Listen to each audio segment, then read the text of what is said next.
And it was cool because it was very much like an unplanned trip. So then I remember we went to Bryce Canyon the next day. Yeah. I had no idea what it was, didn't know what to expect. That's one of the first times I've been anywhere where I just was like, this is not Earth. This is crazy. And we're just chilling, like looking out and just taking it in. But I kid you not, like I'm sitting there looking out, and that was like the first time I felt like I felt God. You just felt beyond the earth, if that makes sense. Hello, everyone. Today we are talking with Peter, who will share stories of how he began adventuring, the time he got stabbed by a yucca plant, and when he met his limit. Thanks for being here. Awesome. Well, hello. Welcome, everybody. My name is Courtney Tomiko Langto, and this is the We've Been Out Here podcast. And today I'm with Peter, who is this ultra adventurer, but like in an interesting low-key way. Because I feel like you adventure so much. Oh no. Did I lose you? No, I'm here. Okay. I'm here. It chopped up a little bit, but I'm here. Dang, okay. I feel like you are such a high-key adventurer, but like you're just not, I don't know, Instagram famous, which I feel like you should be. Yeah. It's funny. And I kind of go back. First off, thank you for having me on here because I've always, what you're doing is really dope.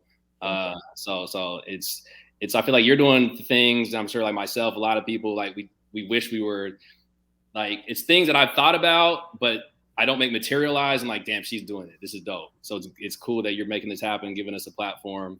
But it's I love the adventure, to be out there, and I'm on Instagram, and I always feel like I should do more, but it's kind of like I'm conflicted, because I love to showcase what I do, but then there's also sometimes it's like I don't want to do too much. You kind of have this. It's almost like being too self-conscious of like I don't want to be corny. What does too much look like though? Like what is the fear of too much look like? I don't know, and that's the thing, because it's I don't know if there is too much, but it's kind of like I know I tend to be an overthinker, and so when you're out doing something, I love to take pictures, take videos, but then sometimes I'm thinking like, well, what is this for? What is this? This is not my career. This is more enjoyment. So I'm just kind of doing it as a just to put it out there, and I'm like, is this? Again, what's it for? And am I doing too much? Am I trying to be? Am I like? It's the why. It's kind of like the never-ending why. But on the flip side, it's like with what you're doing, there's a lot of people out there, and they see these trips, these adventures that we go on, and then they're inspired. It's like, shoot, that's dope. I gotta do that too. Exactly. Well, and that's the point of this podcast, right? Just to like, we've all heard the narrative and possibly said it. I used to very much, speak the narrative of, nah, man, we don't do that shit. Yeah. I'm not doing such and such. We don't do that, right? And we hear it all the time. And it's just one of those that like, what would it take to change the narrative, right? Because obviously we are out here, and this summer I learned a lot of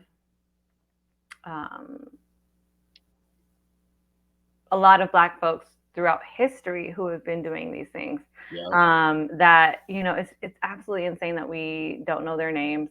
Currently there is a have you seen that? I think the group is called Full Circle Everest. Full Circle Everest? No, I never heard of it. So they're a group of, I think, predominantly Black, but it's a BIPOC group for sure. I think there are like 10 of them. They're doing Everest in 2022. When you say, you said BIPOC, what is that? Black, Indigenous, people of color. Got it. Okay. Yeah. So it just fits the people of color, but the reason why Black and Indigenous are highlighted are because they're very much their own category. But so they're doing Everest. It's a group of 10 folks who are climbing Everest. Like, that's absolutely insane. And one of them has been in the game for like 30 or 40 years.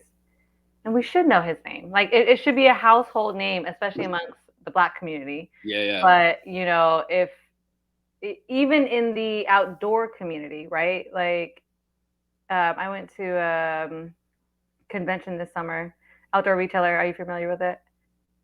With what? Outdoor retailer. No, you know what? I remember. I think I saw you posted it. That's the only thing that I know about it. It's more like a business to business and like for like, partnerships and whatnot. But like they have like all of like the top names of folks in the outdoor industry. Yeah. And like none of them were Black. Yeah. And so, anyway, so I'm on a tangent, but I say all to say, like, you sharing your experiences and your adventures is super important. And I totally, multiple times, I on this journey, I have gone through like, okay, why am I even capturing this? Why am I sharing this? Like, this feels, like who is even watching? Who even cares? Like too much about, like the whole overthinking of, but at the end of the day, like, even though it is me in my post and, it technically is all about me adventuring, it has nothing to do with me. It's all about the fact of like, hey, I'm out here, which means that you can also be out here. Yeah, sure. And you know what? I was gonna say like we're out here. That's the thing. There's a lot of Black adventurers, just outdoor enthusiasts, but it's so scattered. I randomly find people like your page, Unpopular Black, has been dope because there's people that you'll feature on there, or just like I might see in the comments or something, click on their page, you're like, oh shit, this is a Black outdoors photographer, or whatever. Mm-hmm. So, a lot of people where you're like, fuck, and then you'll see them, they're really dope. And you're like, why have I not known about this person before? So we really are out here, which is just so scattered, and there's no, it's kind of like what you're doing now is, creating this database of bringing it together, because it's like I randomly find people, and you're always surprised because you're like, hold up, like you've been out here doing this too for this long, and I'm going through their feed and I'm like, damn, you've been to all these places too, and like you like going to Utah, like wow, I've never seen another Black person in Utah when I was out there. So yeah, it's just I would say another thing for me, like my career, my job is I'm a fitness professional. I own a gym, but so all this the outdoor stuff is secondary. And I do photography just for fun. Like I consider myself a super amateur photographer, whatever. So when I'm like posting pictures, videos, I also get in this whole like, well, I'm not a photographer. It's like I don't want to do too much because I'm not there yet. I'm not that good, Nah. You know what I'm saying? Like I want to wait. I need some classes. I need to do more so it's that kind of thing, kind of second guessing. Like I don't want to do too much because I feel like I'm not there yet, because there's a lot of really, really dope people out there where I'm seeing their stuff like, damn, I need to be getting pictures like that or videos like that, whatever. Bruh.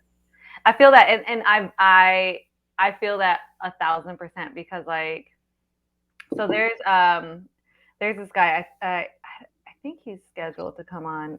I'll send you his Instagram. It's like, fuck. I'm going to put it in the show notes, guys, because his Instagram's so dope. But we were talking the other day and he was like, I don't want attention, like I just do this just to like capture. But like his videos, his images, like they're so beautiful and incredible. And I'm constantly like, why is he not, like he's getting, under 100 likes or, 200 likes maybe, right? Maybe 600 views. And I'm just like, what is happening? Like, it's incredible. But, I think at the end of the day, what it really is also is just that like,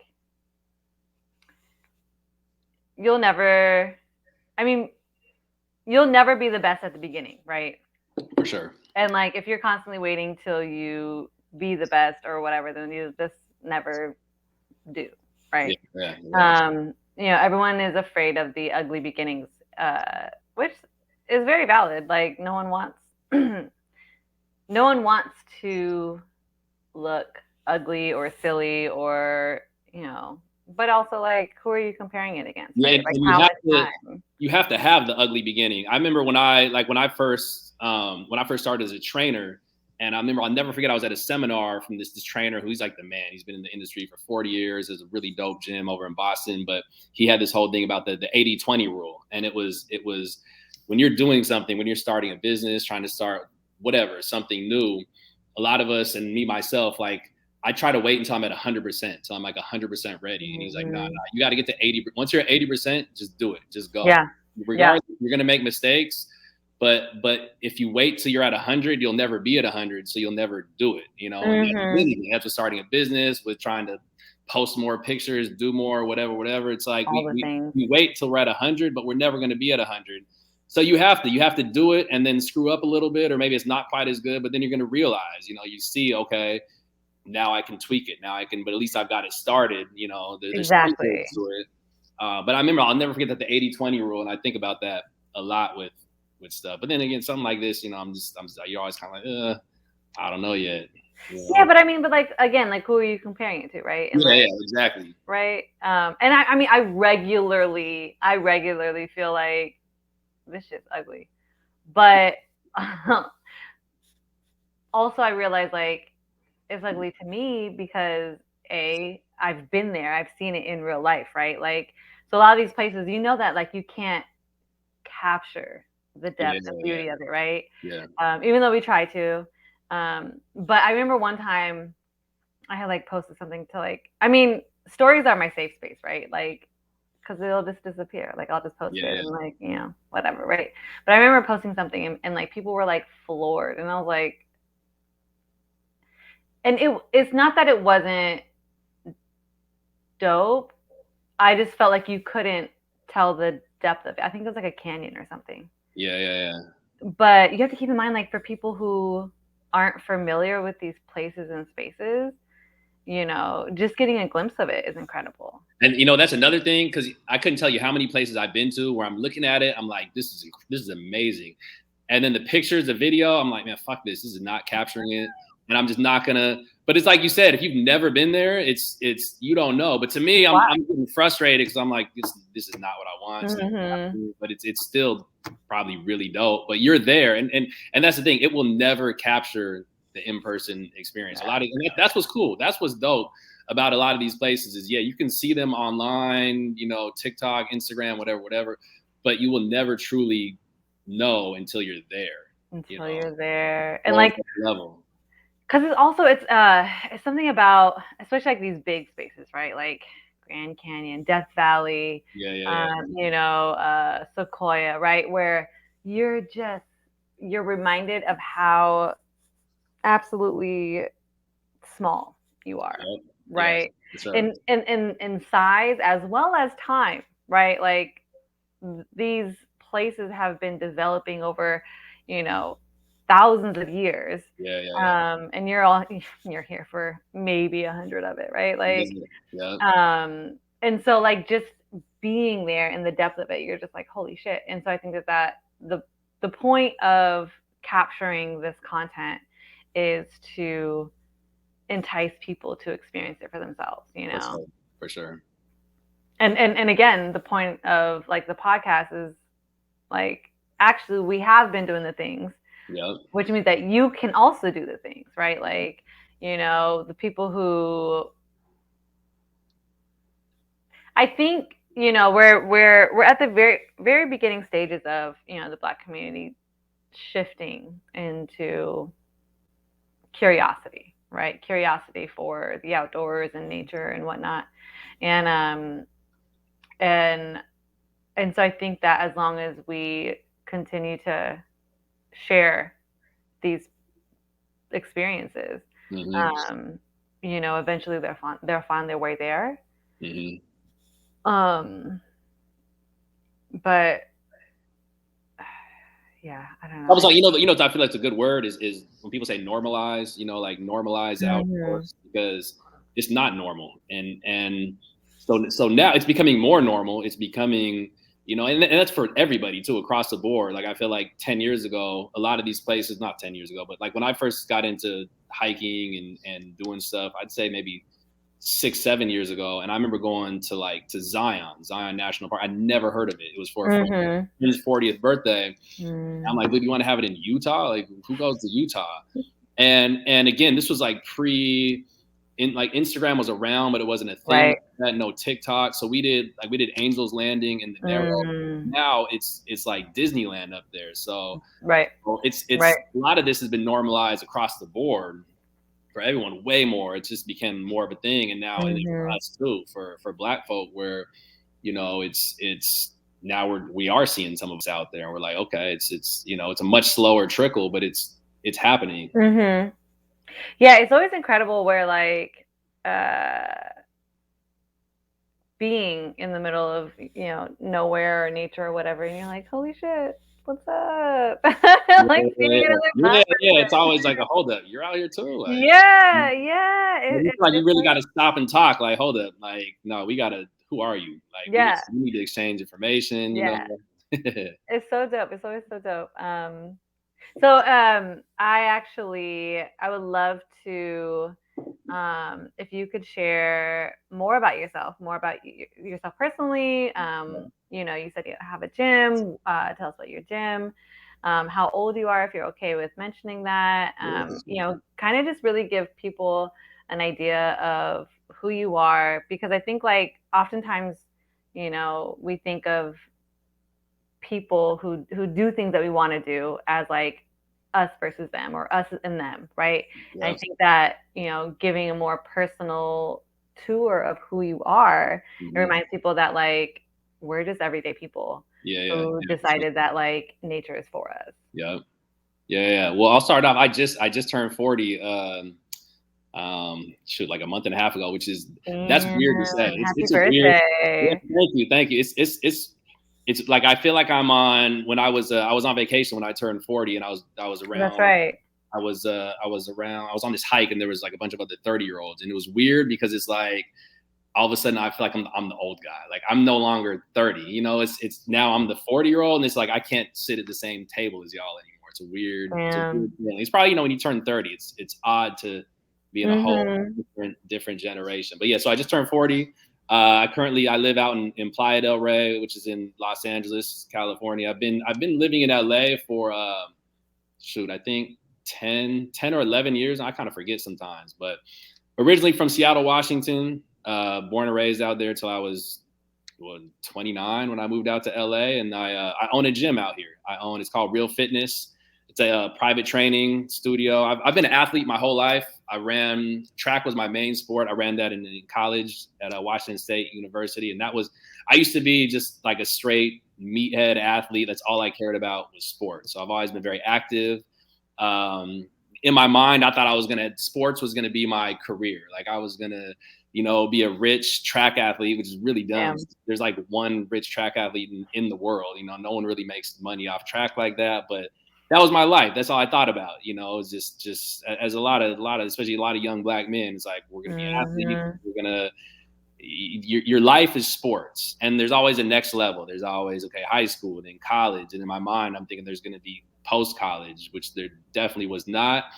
And, but I stayed in that. I'm like, okay, I'm going to do something sports related eventually, and have random jobs, and things kind of just materialized, went on a lot of different paths in a sense, but eventually came to be owning a gym. And as far as the outdoors, that was, you know, I'm from Seattle, and so I have my mom's Black, my dad's white. Both are very, my dad's very much into the outdoors, very much like he's from Michigan. My parents met at the University of Colorado in Boulder, which is, I've never been, but from what I hear, it's beautiful. Well, you were in Denver, yeah. You never been to Boulder? No. You know what's? It's a shame. So I have a lot of family in Denver, in the city, and I've been in Denver. You told me a few times. Yeah, Boulder's like 35 minutes. Yeah, they don't. I mean, they don't leave the city. My family's like, when I go to the Denver, I'm with my family the whole time. Like I'm at my grandparents' house in Denver. So I've been there 20 times. I've never been to a mountain, nothing. Stop. Crazy. What? Yeah, crazy. Yeah. But again, why didn't you ever say that? Like, I would have been like, boom, I'm coming to pick you up. We'll just go do a quick jaunt in the woods. Yeah. So, but anyway, all that to say is, my parents went to the University of Colorado in Boulder. That's where they met.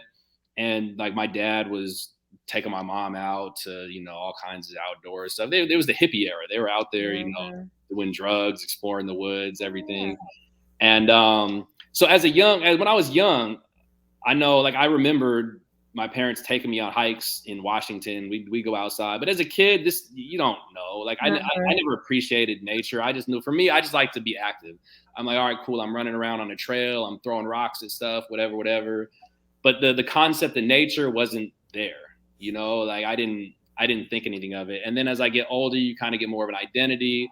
You get into sports, and I'm very much like, okay, I'm a black man. I'm an athlete. Like, all my friends are black for the most part. The outdoors is not a thing. I'm not thinking about, I want to go on hikes. And then there's also, I'm an athlete. I want to play sports. I want to play basketball. I don't want to be in the gym all day. So fast forward to, post college and even a little bit farther, I moved to LA. It was, when I was in LA, it's just, the first thing, I've never seen this much sun before. I'm from Seattle. I'm like, I want to be outside. I want to be all the time. Yeah, all the time. It was weird. It's just like, I feel like you don't understand. You lived in Seattle, right? Yeah. So you get it. Like, you live in Seattle. The sun is a luxury. Like, it's legit. Yeah. You could go 10 months of gray skies, and it's all of a sudden you get a day, it's 55 and there's some sun, and that's like midsummer. You're what do we do? So I moved out to LA, and I was living with my aunt for a couple months. And I remember like feeling like I always had to do something. I always said, she's like, hey, you can chill. Like, the sun's not going anywhere, and then, but I just needed to I just wanted to be outside. And I remember just doing little LA hikes, going like on to Runyon Canyon. And there's other hike, Temescal, which is very much like in the city of LA. Just thinking it was cool. It's just, all right, this is fun. It's, it's outside. I like working out. It's active. But anything more than that was kind of like, nah, I had no desire. It just wasn't, And then actually, a good friend of mine, Nick, who he had just recently moved to LA, and he's like the OG outdoorsman. And I'm like, okay, I got a black friend now, and he's into the outdoors, and okay, maybe if he's saying it's cool, maybe it's cool, And then my business partner Lucho, he's Colombian, so Lucho, Nick, and I, we started to do a little bit more. We go on some more out there LA hikes, and then Nick was the one. So this was, I'm trying to think. I feel like this was like the first. This was the first time when I really got into things. So he wanted to do his 40th birthday in Utah, like I was telling you. So okay. 40.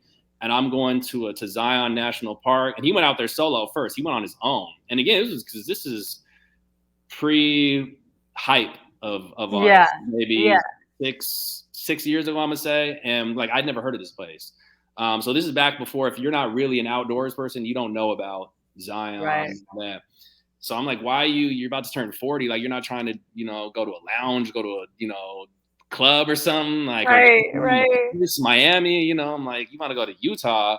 But I'm down for whatever. So Lucho and I, we met him out there, and I really didn't know what to expect. And I remember getting out there and just being like, what the fuck? Like, coolest shit ever, just mind blown. I remember we did the first day we got out there, we did Angel's Landing and the Narrows all in one day, which now I don't think you can really do that because it's like there's so many people. Oh, okay. It's just are they close to each other? Yeah, they're pretty close, but they're just like, those are the two attractions everybody needs to do. And I just remember both of those are those are got to be two of the coolest hikes on the West Coast. And we did those in one day. I didn't know what to expect. And I'm just like, the Narrows especially, I don't know if you've ever done that one. Bruh, I tried to go last 2 falls ago. So not this past fall, but the fall 2020. And I show up, I went to the gates to at night, the night before I was planning on going in, just to like gather information and be like, what do I need to know for tomorrow morning? Because my thing is get your ass there before sunrise, right? Yeah. To beat the crowd. And so I pull up to the gate. I'm like, I'm just asking, what do I need to know, whatever. And he's like, you need a reservation to get on the shuttle to get there, to get to the trailhead. And I was like, what? Okay, well, how do I, because this is all because of COVID and shit, right? And, yeah. The shuttle was on reservation system now. And I was like, cool. So like, how do I get on it? He was like, oh, like the website, but like it's usually booked a month in advance. And I'm like, bet. So I did not go to Zion. Yeah, I went to Zion to not go into Zion. Yeah, I mean, and it just being in the valley in like the main part, it's yeah. I camped nearby and it was incredible. Yeah, but I no longer have a desire to go to these places that are just so heavily trafficked. Yeah, that's and that's why it's cool that, well, I mean, it's too bad that you had to experience that way. Like it was post COVID, and then it's super, just everyone knows about it now. Everyone's trying to be there. Yeah, it does take away from the space, because we did it at a time when you didn't have to deal with reservations. We were able to knock those out in a day. Like there was people there. Was there people? Okay, I say, was there people there? Yeah, and it was in August, so it's fucking hot. Yeah. But it was, and that's another thing. But yeah, so we did that. We did Angel's Landing, Narrows, and then the next day. So, and it was cool because it was very much like an unplanned trip. Like we were staying in hotels. We're getting little cheap hotels each night. Just, all right, let's find a hotel here. So then I remember we went to Bryce Canyon the next day. Yeah. I had no idea what it was. Didn't know what to expect. And like, this is kind of like getting out there a little bit, but legit, I kid you not, at Bryce Canyon, that was the first time I felt in my life so we hiked way out at Bryce Canyon, way out. This was dope because like no one was out at Bryce Canyon. It was kind of in the evening, and we walked way out. And I haven't been back to Bryce Canyon since, but I'd imagine there's a lot more people. But so and the landscape there is, it's like, yo, we're on Mars. Yeah, and that's one of the first times I've been anywhere where I just was like, this is not Earth. Like, this is crazy. Then we go way out, and we're just kind of sitting on these, like, those rolling hills that they have out there. It's kind of like gravelly kind of deal. And we're just chilling, like looking out and just taking it in. But I kid you not, like I'm sitting there looking out, and that was like the first time I felt like I felt God. You know what I'm saying? Like I felt, because it was just very much, it was so peaceful and just open and big, where I remember thinking it was just this feeling of you just felt beyond the earth, if that makes sense, and absolutely. I kind of consider myself, like, I've gone to church in the past and tried to do the church thing, and never really was into it. Been to a lot of different churches, and just, you're always I've always been interested in that otherness of what's beyond this world. But that was one of those times, just sitting there, and I'm just looking out and just feeling at peace, and like not talking to each other. We're just looking out and being like, damn, this is, if whatever's out there, whatever's beyond this world, this feeling, this, like, that's it. This is it. What it is. Yeah. Yep. Absolutely. Absolutely. Well, and I think that's one of the things, that, I was interviewing a friend earlier. Her name is Angie, and she's a full-time van lifer. And she's been in the outdoors for, for a few years now. And we were talking about how spiritual it is to be in the outdoors. Like for me, I always say nature is my church. Yeah. I don't believe in structured religion. I think that there's so much more than what man can confine God to be, right? And I feel like when you're out in nature, that's when you experience it and understand the isness of life, and whatever version of God or spirit or whatever you want to call it. I feel like that's where you understand it, right? Like whether you can put it into words or not, you feel it so deeply because you feel connected, right? Like it's nature it's really like does it's hard to even put into words, where it was just everything kind of like came together and everything felt correct, felt right. Like, and it was even like a mix of emotions. It was almost even, I felt there was like sadness, it felt really good, but it even kind of felt sad. It was weird. It's like all these emotions all come together, but you're like, all right, now I get it. Like now I'm sure people get this in church, people get right. Like, now I understand this is what does it for me, so yeah. And then that's became, I've tried meditation, and I've never been able to meditate. I can't. It's hard for me to do, but I feel like the feeling that I get being out is the feeling that people experience in meditation. So it's the way that it works for me. But yeah, I mean, that trip was where I was like, okay, I need to do more of this. This feeling, it wasn't a feeling that I've gotten a lot in life. And I'm like, okay, now you're kind of like, okay, this is one of the elements to life that I've been missing out on, that was one of your first big trips. What's that? That was one of your first big trips. First big trips. Yeah. And I'm trying to remember because like, so there was the Utah trip. And then I remember I was also very anti-camping. I was always just on this whole, like, okay, we're adults, we have jobs, we work hard, like we're paying rent to have nice beds, nice apartments, be comfortable. What's the point of going on a weekend trip to be uncomfortable? That was always my thing. Oh man. And on that trip we had hotels, so I'm like, let's just, why do we need to do a tent? Like, let's just keep doing hotels, whatever. It just always, and then again, my friend Nick, he was always be telling us, oh, we got to camp. Like that's the next, we got to camp. And I'm like, all right, I'll try it. I'll try it. So we went to Joshua Tree, and I think the Joshua Tree trip was after Utah. I was all kind of like in a close proximity to each other. But anyways, I remember we got there late. At night. We didn't have a plan. Like we're going to go to Joshua Tree. We're going to camp. So we get there late at night, and the moon was out, if I remember correct. So I remember going to some random lot where you could backcountry camp and walking out across the desert. But the moon in Joshua Tree, you don't need flashlights or anything. Yeah, it's so bright. So bright. So you're walking out there, it's whatever time it was, 9-10 o'clock at night, and it's late. And myself and Lucho, I don't think we'd ever set up tents before. Nick had, but so we get out to like a clearing, and we're just like, fuck it, let's just set out the tarps and we'll just sleep on top. So it's summertime, it's nice out.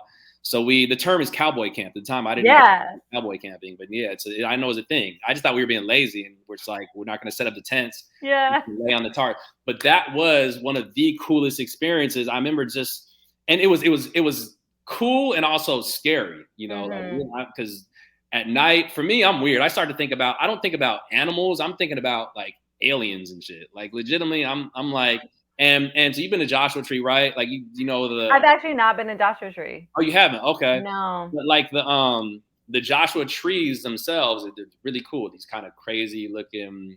I always think about Dr. Seuss. Have you ever read the Dr. Seuss books? Oh, Those like cartoonish looking trees So that's what Joshua trees look like. But at night, they just look like shadows and shit. They're like big things. And you're kind of like, all right, was that there before, or is that thing moving around? Like, and I remember having to go. The thing for me was like going to the bathroom, and so we're like all kind of laying together on this. It's the three of us on this tarp, but anyways, I remember having to get up at night to go to the bathroom, and I'm just thinking like, fuck, is something gonna grab me in the dark, whatever. But it was also cool. It's also it's super quiet. The stars are out, And then I remember in the morning waking up, and that was where it was just like, you're like, this is cool. This is just, you see the sunrise, which is just on a whole nother level. You're just with your friends. We had brought a speaker, we got a little music playing and everything. It's just a cool experience. Where you're like, yeah, we gotta do this again. But it was just the whole, all the things that I thought. The other thing I'll say, because I've camped when I was young as a kid. Camping in Seattle I remember a lot of like being cold and wet. So it really all depends on, your first experiences, because I know other friends where I've taken them camping, and like a friend of mine, I remember I took her camping to Joshua Tree, and she was telling me how a dude had taken her camping years before one time, but it was like way too cold and they didn't have enough stuff. So depending on your experience, sometimes it can suck. It can suck. Yeah. And I'm not doing this. So absolutely. That's why like the first few experiences have to be at least comfortable, right? Like you can't control everything going as planned, right? Like that's not realistic. And also I think that that's like anti-adventure, right? The point of adventuring is that like you roll with the punches, and whatever comes, you can handle it, right? Like as long as your ass ain't about to die, which Black folks, your ass ain't about to die for the most part. But like, I think that that's one of the biggest factors, is that like just make sure that you're comfortable enough, right? Yep. But like, I mean, my first time ever solo camping, I had no idea what I was doing, absolutely none. And I was as prepared as I thought I could be, but I just wasn't. And the whole night, it happened to also be hunting season. I'm in where were you? Colorado. So like like elk hunting season, right? Like big ass white man with big ass rifles, right? Yeah. And are you hearing like shots? No, I like luckily. I mean, but also it's like my first time camping solo, right? So you think all the things. Yeah. Also, I've never even camped solo, so I give it to you for that. Oh, for real? Never. Yeah. So solo, the campsite that I was actually looking for happened to be a mile in, but the second half of the mile was like a 45-degree downhill angle. Like it was like straight downhill. Yeah. And I technically was like backpacking, but I didn't have the proper gear. So anyways, and I'm like hammock camping, right? Not even tent camping. Oh, okay. Camping. And the whole night, between the fear of hunters accidentally hitting me, because again, you think all the things, right? The fear of randomly an animal of any sort accidentally killing me or whatever, right? And then also it was October and it got really fucking cold, and also so then like the fear of like freezing to death. And I remember literally being like, just like I feel like I woke up every hour. And I just remember being like, fuck. And I kind of feel like I haven't had a lot of camping trips where I've slept the whole night through. I feel like that's kind of normal in a sense. Yeah. But like your awareness is on. Yeah, because you're literally you're so exposed. But going back to what you were saying, there was so like I'm currently like nomading, right? And so I there was a month where I left from Colorado and I'm currently in New Orleans, and so I just kind of like moseyed in a month between there and here. Okay. And I think I was still in New Mexico. I might have been like in Roswell or something, camping, and I just remember thinking like,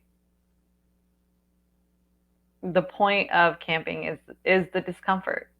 I think, but like it's never not worth it. It's never not worth it. Like between the getting up in the middle of the night, either to pee or you just can't sleep, so you get up and you look up and you just see the galaxy, right? Like it's just fucking there.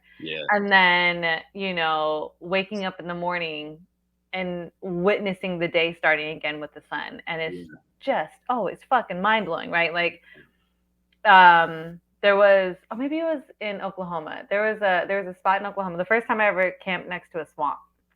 Oh wow! Is it in Oklahoma? Yeah, it was in Oklahoma. And I just remember thinking all the worst things, and it wasn't as pretty as I was hoping it was gonna be. I mean, it kind of was, but it just it's different. Like West Coast is. Yeah, and I've never, well, except for being on like vacation, like I've really never camped outside of, have I even? Outside the West Coast, right? Yeah, outside the West Coast. Yeah, I you know, I realized that I think in this swamp experience of being like, damn, bitch, like you've never been this far east. Yeah. And I just remember being like, this sunrise ain't even gonna hit, but okay. And so I woke up, you know, early enough to like break of day, and I just kind of laid there because I'm like saying whatever. And I just happened to look out and was like, holy fucking shit, bitch, if you don't get your clothes on right now and go look at the sunrise. Like it was incredible. Like there was like the dense level of fog that was over this over the water. There were like vultures across the water, like just perched. It just was so incredible. And it was just like a reminder of like it's never not worth it, and it's never not incredible. And like you said, you have to be, and you know, there's so much you can do in the outdoors. So like camping's not always going to be for everyone, because there is the level of being uncomfortable that you're gonna have to deal with every time. And then, but you have to, it's like you kind of have to have that sense of, okay, I did this. I'm proud of myself for doing this. You know, that sense of accomplishment. Because yeah, there's plenty of camping. So there've been times where I love hiking, camping, but I'm out here and I'm like, this is dumb. I'm never going again. I'm like, fuck this. You know, why am I here? You know, like I want to be home. But then it's always like you have that. Yeah. Like I hiked Mount Whitney like 2-3 months ago in October. And I remember thinking like halfway through, I'm like, do I even like hiking? Like, do I want to keep doing this? You know, right. You know, it's just, I'm cold, tired. And then like the food's not the greatest, you know, but almost all these thoughts are going to be there. They're going to be there. And then it's like, it's kind of corny, but it's a test of your character is what it is, you know. Absolutely. Like, you know, can you deal with that? And then because the outcome you're going to have these ups and downs, but the outcome is almost always like, that was dope. I'm glad I did it. You know, and then the other cool thing is it weeds people out, because if it was that comfortable, if it was that chill, everyone would be out there. So when I was doing Mount Whitney, when I was doing that trip, it just stuck out. There was some random dude that was out there coming across on the trail, and we were just kind of like chatting for a second as we take a break, and he was just talking about how beautiful it was. And I was like, yeah, it's gorgeous up here. And he was like, you know, the best part is that you have to earn this view. And I'm that's real. Like that's real, because there's a lot of places like like Utah, for instance, a lot of these parks, Joshua Tree, you can go and drive to the main thing and see it. It's right there. It's so accessible. Yeah, you'll see. I remember going to Yosemite. The first time I went to Yosemite, you got people in like designer clothing walking around the main part of the valley, taking pictures of and it kind of just takes away from it's still beautiful, but it just kind of takes away from the experience. But now you like in Yosemite, you hike up, you walk 3 miles up, and you're away from all of that. So there's just that sense of not everyone is going to see the real deal, beautiful shit, because not everyone's down to earn it. You got to earn it, and that's what's cool, because you really get out there. It's like the more work you put in, the more willing you are to get out there. You're gonna get away from the crowds, and you're gonna see some shit that a lot of people aren't gonna see.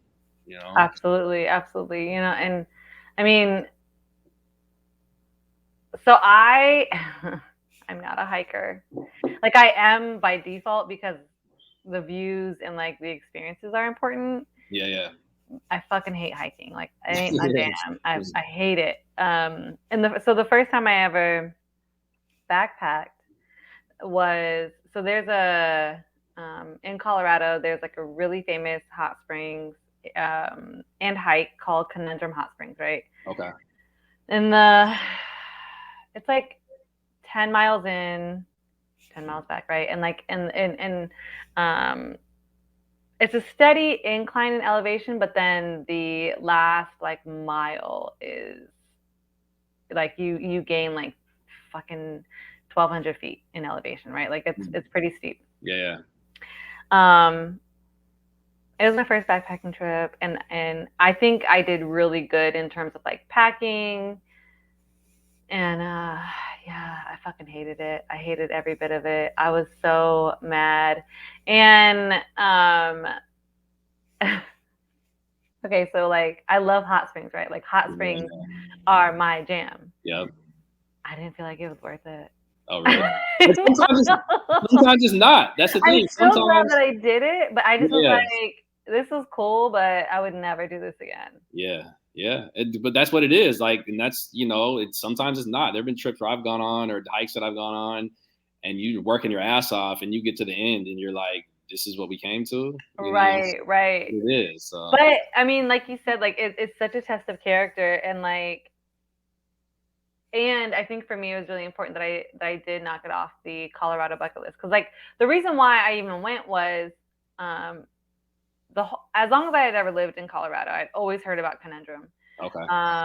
And like, so it always seemed like a Colorado staple, right? Like, mm-hmm. You have to knock this one off the list. And then literally, like, I had heard about, they were now on a permit system to camp. And I think like 2 weeks later, like literal turnaround time of like 2-3 weeks, I saw an open invite of like, hey, I have an extra pass. If anyone wants to join, I want to give it to a BIPOC person. And I was like, I don't feel like I could turn this down. Like, this feels like, like spirit being like, hey, Court, guess what? You got to do it now. Yeah.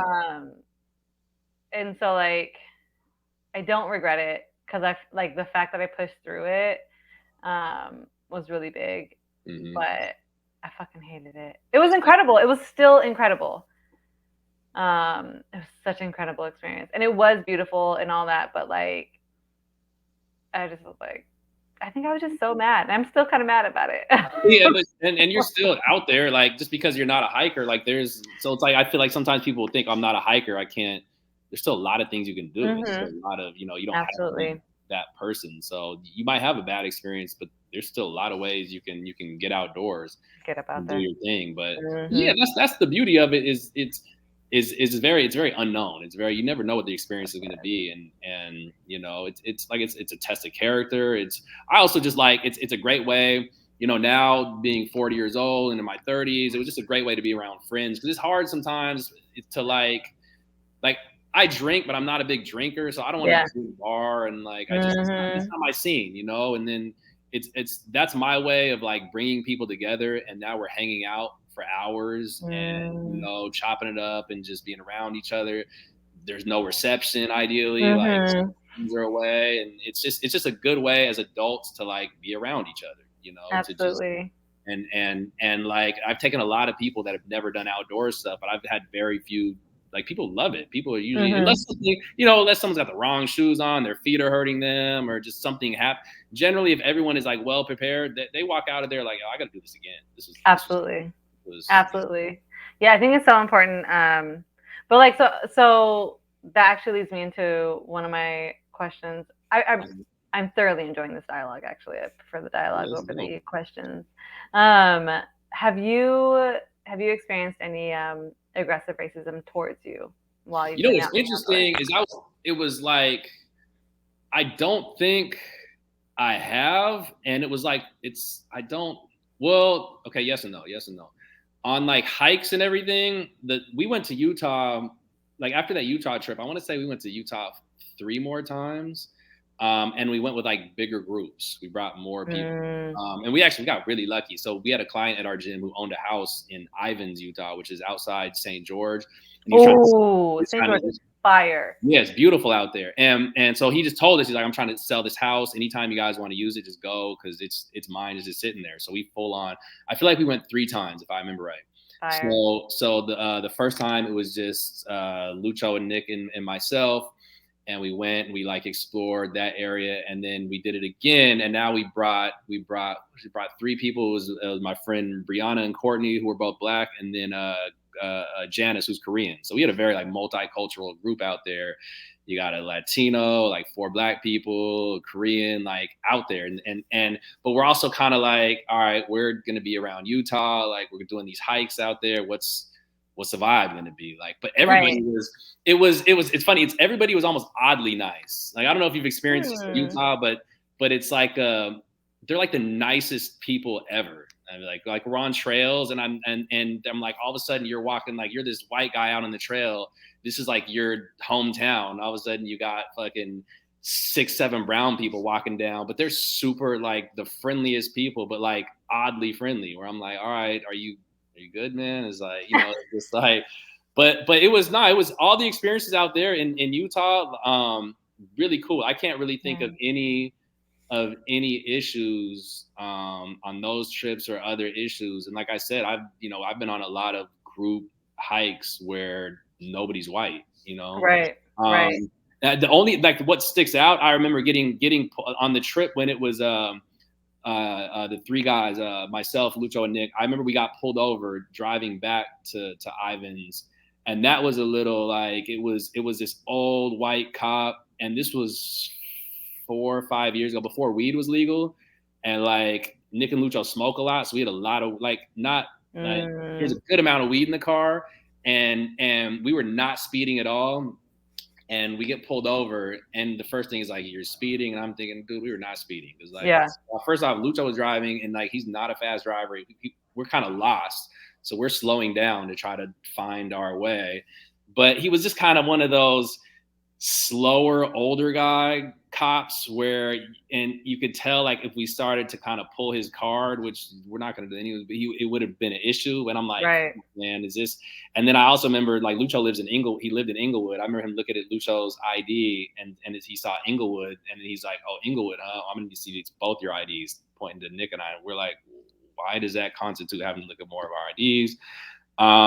Anyways, all to say, he got a ticket. Like, luckily it didn't turn into anything more, but it was one of those situations where you're like, it was late at night and you're thinking, like, I hope if we see another car pull up, another cop car pull up, like, we're fucked. Like, but that's the only thing, and that's dealing with the cops, and that's out there on the trails, man. I honestly, I can't think of any, I can think of more times in LA just dealing with, like, asshole hikers than I have out in other places dealing with any kind of racism. I'm trying to think, but that's like the cop in Utah is the one thing that stands out. So we've been lucky. Yeah. Because I know other people have experienced bullshit, and what I've always came across is a lot of people, it's kind of the vibe of, like, people who love to be outdoors, and it's kind of like whoever else is out there, like, I'm out on this dope hike way out there, you are too, that's cool that you made it this far, kind of thing. Right. Like, absolutely. Not like, why are you on my territory? It's more like, hey, you're at you're out here too. This is a cool hike, right? Yeah. Do you see that waterfall over there? It's that's more of the vibe, I feel like. And that's one of the things I like about the outdoors, I feel like, is you tend to get, at least on the West Coast. Now, granted, I've never hiked in the South and all that. And I don't know. Like, I got family in South Carolina, and I remember being out there a couple of years ago, and it was beautiful, but also thinking, like, yo, it's hardcore out here. They don't play around. You seeing the pickup trucks with the Confederate flags, and I'm like, I don't know if I want to run across one of these people on the trail. I felt that way actually in Utah. My last trip in Utah, there were so many. I was in a small town. There were so many Confederate flags and just and, like, everywhere. Yeah, and it just was like wild. So where were you? I was like, okay, so I was near this town called Monroe. Okay. That's why I was there, and it's like halfway through. I think it was like 2.5 hours south of Salt Lake City. Okay. Maybe a little bit more. But I mean, a small town. But, but yeah, I've never felt more unsafe than I did there. Oh, wow. Yeah, which was, really interesting, whatever the fact that it was like Utah, whatever. Like, even when I was in Idaho, like, I never had any issues in, like, backwoods Idaho. Which, for some reason I felt like I would more there. Yeah, I would think, like, because I went to Washington State University, right on the border of, it's in Pullman, Washington, the border of Idaho. And, like, shit would go down. Like, I remember the year after I graduated, one of my teammates getting beaten up outside the club by a group of white guys, just, on some, like, why are you here type deal. So, for real? Yeah, and that's Idaho had that vibe. Idaho had it was that, why are you on our land kind of thing? Why are you in our neighborhood? This ain't where you're from. Territorial, I feel like, is more of is the word. Like Idaho is like, okay, we came to Idaho because we just want to be around white people, and now you're here. Right. Now you're here. Yeah. Yeah. You know, I mean, so like I've done Idaho a few times now, but also like I notoriously love to stop into small towns and like go to the diner or whatever, right? Like, you know, I love the experiencing what I mean, in my blackness, like I know this does not quite make sense, but like just being like observing what things may have once been or whatever, right? Like for these people or in this town or whatever, right? You mean like how it's I feel like when you go to these small towns, you kind of think, oh, this is what it was like 30 years ago, 20. You mean like they got stuck in time, right? It's yeah. Well, and it's always so interesting. Sometimes these small towns are like really fire. Like there's this on the way out from Colorado. I think I stopped in Trinidad. This town called Trinidad, and it had like this fire ass vegan restaurant. And you know, you just find little gems in these small towns or whatever, right? Like I would say more times than not, or just like really deliciously authentic ass food, right? And so for me, that's usually what I'd be looking forward to. But yeah, I stopped in this small town. I was like, let me get the fuck up out of here, like right now. Yeah.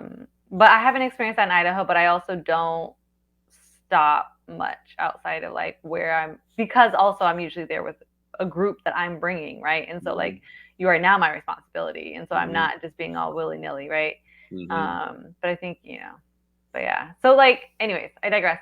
Back to like safety though, or I guess danger. Have you experienced any other forms of danger, like animals or? I had it's like I think the worst thing that ever happened is I got stabbed by a plant, by a how do you say, Yucca. And this was out here. This was at this hike outside. It's like an hour and a half outside LA called Strawberry Peak. And it's dope because if you go this certain route, you're like mountaineering, scrambling. Or I think if I'm saying this right, mountaineering, I believe, is when you are bouldering, but you don't have ropes. I think that's. I don't know. I don't know. Actually. You're bouldering, but you don't have ropes. But it's just like it's a part of this hike where you're legitimately climbing, and it's sketchy, but it's the views are amazing, and you get to the top, and I want to say that these yucca plants, they call them Spanish bayonets out there. I think this might be like a different version of them because they're big. They're legitimately like swords. Like it's 5 feet long, and they'll fuck you up. Like and there's a lot of them. So I remember at the top of the hike. So we get to the top of the hike, we boulder up, and it's the first part of the hike is the bouldering. After that, it's like a loop around this mountain, which is like 7 miles to get back. So you can't really go back down. You got to walk around the mountain. So we get up to the top, and now we're just on a trail, and we're going down the trail, and it's it's the normal like dirt trail, and you're going down. So you can it's like a little slippery sometimes. As I'm going down, I slip, and I go like this to like try to balance myself and catch myself, and I hit the plant, and it full on. It's like hitting a knife, hitting a sword. So I hit it with my where were we at? Right, it hit me like right here, like here and here, and it legit like stabbed me through my wrist. But it's one of those things that happened like so quick. Like it probably went about a solid inch into my wrist, and so it just happens real quick. I just feel this little kind of like puncture, right? But I'm looking, and I'm dripping, like blood is coming out. But granted, also, like I said, we just bouldered to the top of this mountain. There's no reception. And it was one of those moments where I also don't like blood. So I might be a little bit too dramatic. I might be a little overly dramatic here. But I'm looking at like blood leaking out of my wrist. And I was with my friend Nick and Janice, and they're looking at me like, "Are you good?" And I'm like, "I don't know. I don't know." I'm bleeding a lot. And I'll never forget, Nick was like, he looked at me, and he's just like, "I mean, you got to walk out of here. We can't carry you down." And I'm thinking like, "Fuck, you're right." Because I'm like, dude, we can't call anything. We can't call this or whatever. And I don't know if I'm gonna be able to walk. I don't know if this is gonna stop bleeding. It's bleeding a lot. And luckily, it was kind of like getting stabbed with like a pin or something, like a needle. So it did go deep and it was bleeding, but then I want to say I put pressure on it and it stopped. But also it was just, I don't like blood. So I started to feel really like lightheaded. And then I started to think, wait, is this plant poisonous? Because I started to swell up. So in my mind, I'm like, look, I just got stabbed with a poison plant and I'm going to either bleed to death or I'm going to like, and I'm like, I remember thinking, I don't want to, this is not how I want to die. I was like, right. I don't want this to be my last day, getting way out there, which probably I was totally fine. But I just remember like getting really lightheaded and like I kind of felt like I was about to pass out, but we got the bleeding to stop. But it was one of those oh shit moments where it hits you. There's times when you have no reception, you're way the fuck out there, and something like that can happen. I mean, it was such an instant, such a split second. Yeah. Where the whole you go through all this list of things. Like I got no phone. I can't call anybody. Like I can't walk out of here. My friends, or I can walk out of here, but if I pass out, my friends aren't going to carry me down. Right. So you're just like, damn.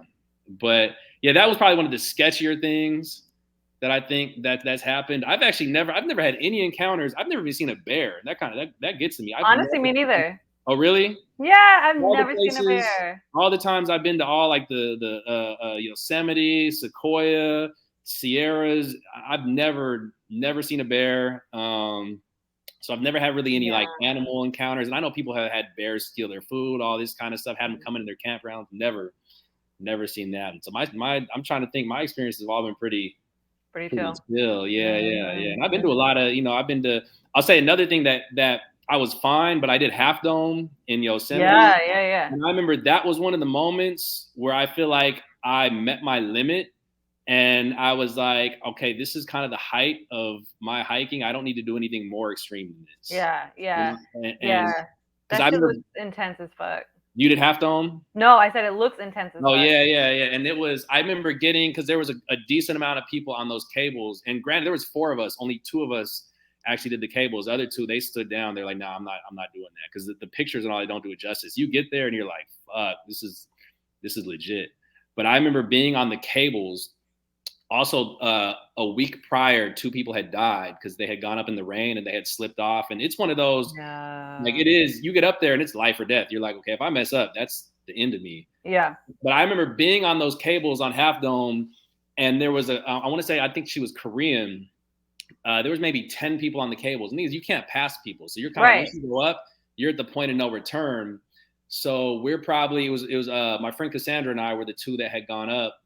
And she's behind me, and like there's maybe 5 people ahead of us on the cables, and the Korean woman is like freaks out and just like lays down on the ground on like some, I just need to stop. And we're all like, okay, we can't go back down because there's people behind us. We're at this point of we're high enough up to where you're at that oh shit spot. You're looking around like, and this is towards the end of the hike.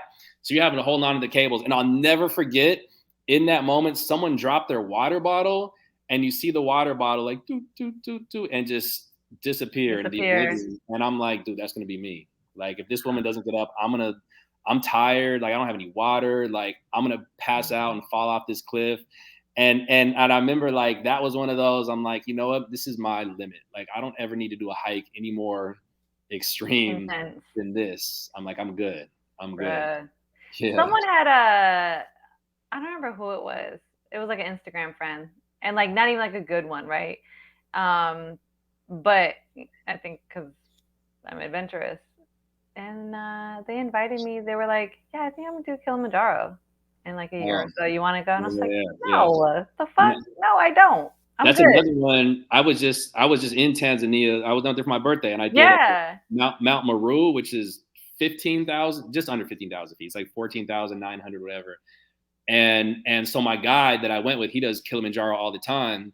And I remember afterwards, they were like, you did this, you should come back to Kilimanjaro. I'm good. This was all I need. Like, I don't need to go 19,000 feet because that shit is hard. Like that shit is, like I said, I know my limits. That's in life, you kind of got to figure out, you got to find your lane. I'm like, my lane, it's, I'm right here. I don't got to go here, Well, and I think for me also, it's like, why? And I, for me, it's why, right? Like, I know that a lot of people appreciate the challenge of it and, the pushing and all that, but I'm like, nah, man, I'm good. Yeah. Yeah. But okay, you know what? We are past the hour mark. Let's go ahead and wrap this up. Peter, I would really love to continue this conversation though. And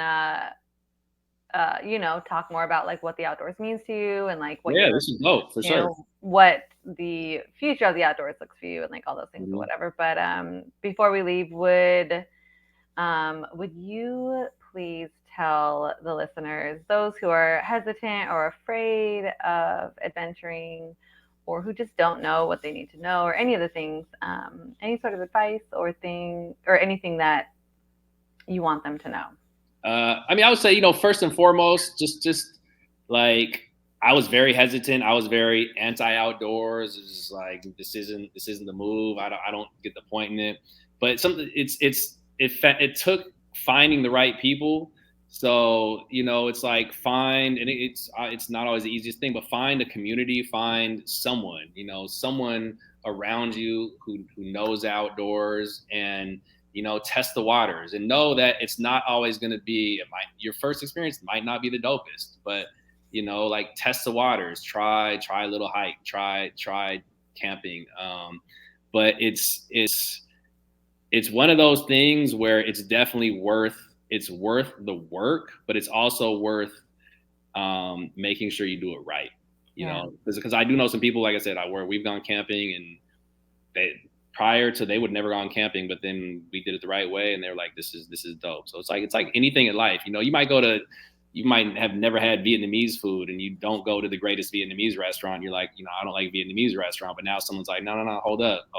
You go to this spot and you're like, oh, this pho is banging, so. That's a Seattle thing. yeah, exactly. So, just take your time to figure out and find your lane, find your lane. But it's one of those things, we're only on this earth for so long. And sometimes, I used to just be a nightlife, get drunk guy. And it's like, I didn't want to just stay in that lane. There's so many lanes out here in this world and so many things. The earth is amazing. It's incredibly beautiful. And there's a lot of ways to experience the beauty of nature. I would just say, do yourself a favor, while you're here on this planet to see some of that. But, there's a lot of people like you and I and a lot of other people that are on your page, Popular Black, like, find these people, reach out to these people, and I guarantee like you're going to have a good time. Absolutely. Yeah. Well, thank you so much for joining us today. Thank you for having me, and again for creating this platform, because you're doing a lot of the work that I know a lot of us in our mind are like, this would be cool to have this, but you're making it happen. Dude, I mean, it really is my pleasure. Like it feels like this work for me is so spiritual, right? Like it feels like this is my purpose in this lifetime, right? Like how do I connect Black people to more than what we've been told and taught, right? Like how do I help us decondition our narratives, right? And so, this work for me is very spiritual, but like having people like you, watching you is inspiring. And it's just like, I mean, like I remember when you did Death Valley, I was just like, holy shit, now I have to do Death Valley. Yeah. And that's we're piggybacking off of each other. You did that, I got to do that now. Like, yeah, exactly. Absolutely. All right. Well, I hope you have a great day, night. It's nighttime here. But yeah, thank you so much for your time, and everyone listening. You can find Peter at Rizz RIZZ206 for his personal, and then for his personal Instagram, excuse me, and then his gym, you can find it at REAL Real Fitness, REAL Fitness _ Playa del Rey. Yep. Yeah, thank you so much for your time, and you guys, we will talk to you later. All right, thank you.